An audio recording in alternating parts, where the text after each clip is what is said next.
ทายความหูยืมแน่ตายอำเจ้าสู่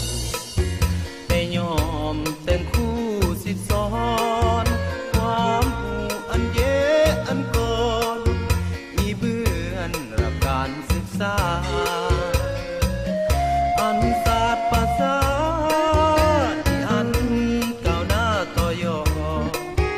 อำเมอตายเล่าลือหลอกแต่งย่อตามแนวทางนี้เรนาอำอาแถมบาดาบ่าวเยืพักลัดบางอำปลาปลอยอัตราตาย800,000 กับ 500อันแหมใจย้อยว่าเงินมันกี่อำโลอาชีพคู่ยืมสวดจับพึมยางยอยาเลตายอำคืดงอเพื่อย่ออันทันมงซ้อน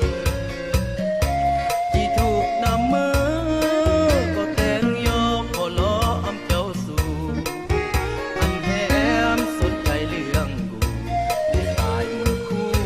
จีอำผิดหวังอันแถมสนใจเรื่องกูได้ตายมือคู่จีอ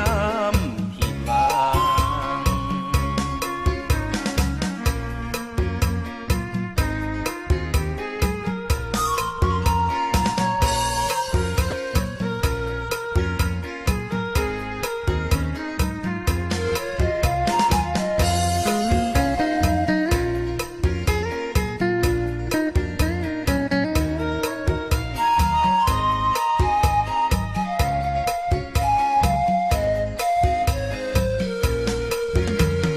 เรนาอำอาแถมบาดาบ่าวเยืพักลัด